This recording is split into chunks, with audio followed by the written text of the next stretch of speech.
சரணம். சங்கு சக்கரத்தோடு கூடிய வரியை வசூலிக்கும் பணத்தை செலுத்தும் கல்லாலான பெட்டியை தான் இப்போ நீங்கள் பார்த்துட்டு இருக்கிறீங்க. இதில் என்ன ஒரு டெக்னாலஜி வச்சுருக்குறாங்க அப்படின்னா, இதில் ஒரு 3 விதமான துளைகள் இருக்குது.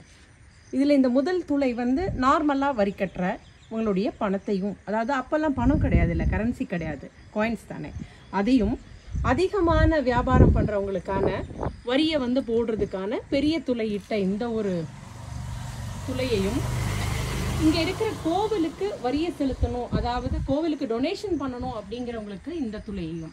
இப்போது இதில் வந்து பொன்னாலான காயின்ஸ், சில்வராலான காயின்ஸ், இதுதானே அந்த காலத்தில் வந்து ட்ரேடிங் பண்ணாங்க. இதை போட்டாங்க அப்படின்னா இது எப்படி கலெக்ட் பண்ணுவாங்கன்னா, இதுக்கு கீழே அப்படியே ஒரு துளை இருக்குது. மேலே காயினை போட போட காயின் நிரம்பும் போது இந்த துளைகள் வழியாக காயின்ஸ் வெளியில் வந்துடும். ஸோ இது போல தான் அந்த காலத்தில் எவ்வளவு அழகான ஒரு டெக்னாலஜி, வரியை வாங்கி அதை சேர்த்து வச்ச பெட்டகமாக கல்லாலேயே பண்ணியிருக்கிறார் கிருஷ்ணதேவராயர். வாழ்க அவர் புகழ்.